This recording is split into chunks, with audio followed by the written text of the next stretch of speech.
बढ़िया प्रसाद मिला है। हाँ बढ़िया स्नान हो गया आपका। श्री राधे गोविंदा मन भजले हरि का प्यारा नाम है। श्री राधे गोविंदा मन भजले हरि का प्यारा नाम है। श्री राधे गोविंदा मन भजले हरि का प्यारा नाम है। श्री राधे गोविंदा मन भजले हरि का प्यारा नाम है। गोपाला हरि का प्यारा नाम है। गोपाला हरि का प्यारा नाम है।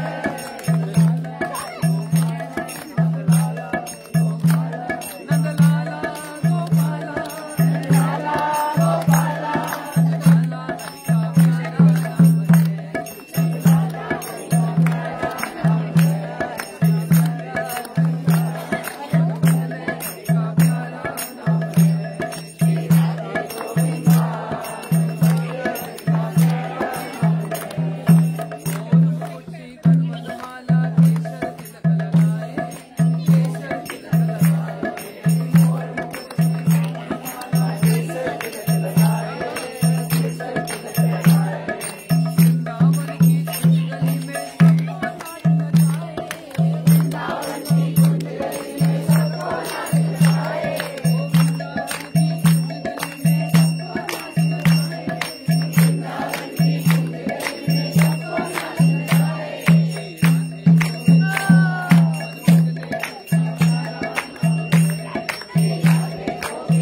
गर्मी बढ़ रही है, इसलिए मैं बोला था 6 बजे निकल जाए। वो तुम्हारे कारण माता जी का फोन आया, कह रही परिक्रमा रोक के रखना, मैं आ रही हूँ। वैसे परिक्रमा रोक लो। सुबह फोन आया, काम निकल रही, कह रही नहीं रुको 15-20 मिनट में आ रही हूँ। ये स्थान पर हम आए, देखो कैसा सुंदर। सॉरी, ये गिरिराज के अंतर्गत ये स्थान ऐसे ऐसे बहुत सारे सैकड़ों स्थान हैं, बहुत सुंदर सुंदर। अभी तो वहाँ सब जंगल और उसके लिए फिर और 2-4 दिन चाहिए एक एक स्थान पर घूमने के लिए। ये जो हम स्थान पर आए, देखो कितना सुंदर स्थान, इसका नाम है सुरभि कुंड। हमारे गुरु जी उधर बैठा करते थे, वहाँ पर देखो वो आसन लगाए ना, उस स्थान पर हमारे गुरु जी बैठकर हजारों लोगों के बीच में कार्तिक की परिक्रमा में वहाँ पर कथा सुनाया करते थे। यहाँ पर क्या हुआ, हम सब लोगों ने वहाँ पर गोवर्धन जी की कथा को सुना ना। इंद्र ने अपराध किया, उसके बाद जब पता लगा कि ये तो मेरे इष्ट हैं, ये मेरे प्रभु हैं और मैंने इन पर ऐसा करना चाहा, तो अपनी करनी पर पश्चाताप हुआ। जब हृदय में भक्ति आती है तो सबसे पहले पश्चाताप ही आता है। जब तक पश्चाताप की भावना ना हो, भक्ति नहीं है। अपराध हो जाए, कुछ हो जाए, क्षमा मांग लेनी चाहिए। इंद्र को अभिमान था कि मैं देवताओं का राजा, और यदि मैं नहीं तो कुछ भी नहीं, और मैं वर्षा न करूं तो सब प्यासे मर जाएं, इतना अभिमान। लेकिन भगवान ने गोवर्धन जी को धारण करके इंद्र के अभिमान को चूर चूर कर दिया। और जब इंद्र को ऐसा पश्चाताप हुआ तो इंद्र ब्रह्मा जी के पास गए कि आप बड़े हैं, हाँ बड़े बूढ़ों को लेके जाते हैं ना, आप मेरी क्षमा करवा दो, अप्रोच लगा दो। ब्रह्मा जी ने कहा मैं नहीं जाऊंगा, मैं तो तुमसे बड़ा अपराध कर चुका हूँ एक बार। तुमने तो सबको इकट्ठा किया, जब गोवर्धन उठाए तो क्या हुआ, सब इकट्ठे आ गए ना। ब्रह्मा जी ने बोला मैंने तो सबको अलग कर दिया था, वो एक अलग बात है, वो कभी सुनाऊंगा। तो इसलिए मैं साथ नहीं जाऊंगा।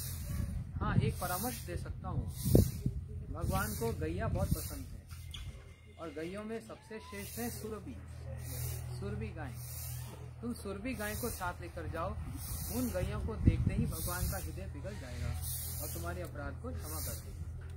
जैसा कहा इंद्र ने वही किया, सुरभि गैया को साथ लेकर आए और इसी स्थान पर सुरभि गाय आई और भगवान ने सुरभि गैया को देखा, देखने के साथ ही उनका हृदय पिघल गया। इंद्र चरणों में जो क्षमा मांगे, भगवान ने इंद्र को क्षमा कर दिया। इंद्र की स्तुति से नहीं किया, इंद्र ने बहुत सारी स्तुति की, लेकिन एक रहस्य की बात पता लग गई कि प्रभु को गैया बड़ी प्रिय है। अब किसी की कमजोरी हाथ में लग जाए ना तो उसको पकड़ना आसान होता है, ठीक है।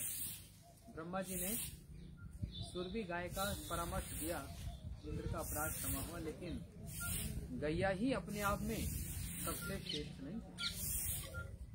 गैयों का भी अपनी भूमिका है, एक उनका आदर। भगवान को गैया बड़ी प्रिय है, परंतु उनसे भी श्रेष्ठ हैं ब्रजवासी, यशोदा मैया, नंद बाबा, और उनसे भी श्रेष्ठ है राधा रानी। जितनी भी पूजा पाठ करो, यदि भगवान के परिवार की जय जयकार नहीं करेंगे, ब्रज में प्रवेश नहीं मिलेगा।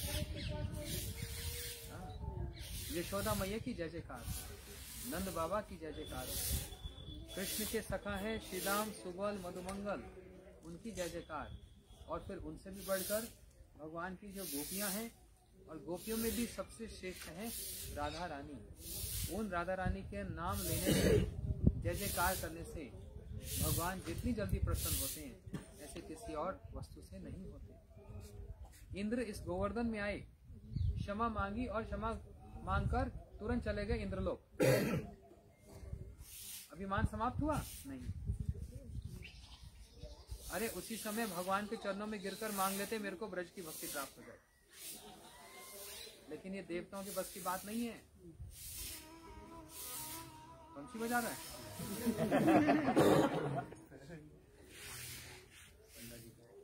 पंडा जी सुरभि कुंड पहुंचे। सुरभि कुंड मैं आपको फोन करूंगा जतिपुरा के पास आके, गोवर्धन के पास आके।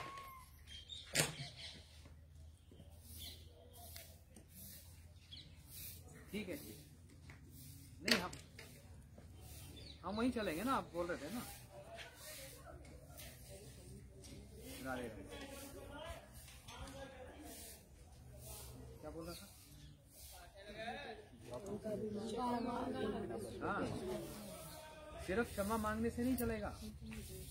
प्रभु हम आपके पास आए, हमारे पापों को अपराधों को क्षमा कर दो, बस इतना सही। इतने बड़े व्यक्ति के पास है, छोटी सी वस्तु मांग लो, उसी समय ये मांग लेते मेरे को ब्रज में वास मिल जाए, मेरे को ब्रज की भक्ति मिल जाए। क्योंकि कहाँ है? इसी गोवर्धन में। ये कोई साधारण स्थान नहीं।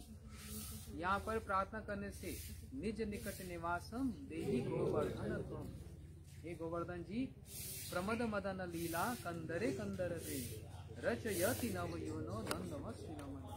इति कलनाथ लग्न कक्ष देव में निज निकट निवासम देहि गोवर्धन तुम। हे गोवर्धन जी, आपके निकट मुझको वास दे दो। अब आप लोग घबरा रहे होंगे, ये बोल दिया तो ऐसा ना हमारा घर यही बन जाए। निकटवास का मतलब ये नहीं होता। निकटवास मतलब आप हमारे हृदय में वास करें, मैं आपके हृदय में वास करूं। ये निकटवास। ये राज्य के निकट वास करते हुए हम घर में रोज हरि नाम करेंगे। और ये जो आप सब देख रहे हो अपनी आंखों से, माला करते करते इसी दृश्य से आप घर बैठे बैठे भी गोवर्धन की परिक्रमा कर सकते हैं। 15 मिनट में परिक्रमा हो जाएगी, घर बैठे बैठे ही, गाड़ी में बैठे, ट्रेन में बैठे, फ्लाइट में बैठकर, सिर्फ चिंतन से। ये एक विशेष वरदान इस कलयुग में कि मन से अगर कोई सेवा की जाए वो पूर्ण मानी जाती है। आप दूध के क्विंटल दूध यहाँ पर सेवा में डाल दो मन से। हम गिरिराज जी कहीं पर भी हम क्यों ना हो, जयपुर में हो, फरीदाबाद, दिल्ली, कहीं पर भी, देश विदेश में कहीं पर भी क्यों ना हो, वहीं बैठे बैठे गिरिराज जी का चिंतन। मैंने आपको पुष्प अर्पण किया, मैंने आपको तुलसी अर्पण की, मैंने आपको वस्त्र अर्पण किया, मैंने आपको दूध अर्पण किया। आपने जो अर्पण किया सब स्वीकार हो जाएगा। यहाँ पर आकर ये प्रार्थना करनी है, निज निकट निवासम देहि गो। हे गोवर्धन जी, आपके निकट मुझको वास प्राप्त हो। जिस पर गिरिराज जी की कृपा हो गई ना, सब कुछ प्राप्त हो जाता, सब कुछ प्राप्त। बड़े बड़े लोग आकर, राजा महाराजा आकर यहाँ पर चरण धूल पे अपने मस्तक को धारण करते हैं। गिरिराज जी यहाँ पर ये इतना बड़ा पर्वत 7 कोस लंबा है, अभी तिल तिल करके नीचे धंसते जा रहे हैं। एक इनका इतिहास सुन लीजिए। एक ऋषि हुए, उनका नाम पुलस्थ ऋषि, काशी में रहते हैं। बोलते काशी में कोई पर्वत नहीं, इसलिए उधर उत्तर में हिमालय के पास जाकर गोवर्धन जी को उठाकर ले जाने लगे कि आप मेरे साथ चलिए, मैं काशी में स्थापित करना चाहता हूँ, क्योंकि वहाँ कोई पर्वत नहीं। तो गोवर्धन जी ने कहा मैं आपके साथ नहीं जाऊंगा, काशी में सब शिवोहम शिवोहम शिवोहम ये जप करते हैं, हमको वहां नहीं जाना। बोलते नहीं जाओगे तो मैं शाप दूंगा। तो बोला ठीक है, इस शर्त पे चलूंगा, जहाँ पर रखेंगे उसके आगे मैं नहीं जाऊंगा। बोलते मैं रखूंगा क्यों, उड़ा कर ले जाऊंगा काशी। तो उसी समय उनको उठाकर जो ले जाने लगे, इसी ब्रजमंडल में ही यहाँ पर भगवान की इच्छा से उनको बाथरूम जाना पड़ा और गिरिराज जी को रख दिया यहाँ पर और भूल गए, स्नान इत्यादि किया, मंत्र किया, अब उठाने लगे। बोलते अब नहीं जाऊंगा, अब तो यहीं रहूंगा। तो उसी समय उन्होंने शाप दिया पुलस्थ ऋषि। मैं शाप देता हूँ, एक एक तिल समझते हैं कितना होता है, एक एक तिल करके नीचे धंसते चले जाओगे। तब से गिरिराज जी वो शाप को स्वीकार किए और अभी तो परिक्रमा छोटी हो रही है, नीचे नीचे नीचे नीचे जा रहे हैं। लेकिन इससे पहले विराट एक रूप था गिरिराज जी का। आज भी एक एक तिल करके जमीन में धंसते जा रहे हैं। उस शाप को स्वीकार किया। किसने स्वीकार किया? भगवान की सेवा की। कैसी सेवा? एक और कथा आती है, किसी और एक कल्प में जब राम जी सेतु बंधन कर रहे थे तो बड़े बड़े वानर, भालू सब चट्टाने ला रहे थे, पर्वत ला रहे थे। तो हनुमान जी भी गिरिराज जी को उठाकर राम जी की सेवा में वहां पर राम सेतु जहाँ पर है वहां पर ले जा रहे थे रामेश्वरम के पास। लेकिन जब हनुमान जी यहाँ से उड़कर जा रहे थे, आकाशवाणी हो गई, जो जहाँ से पत्थर चट्टान ला रहा है वहीं रख दो, और लाने की आवश्यकता नहीं।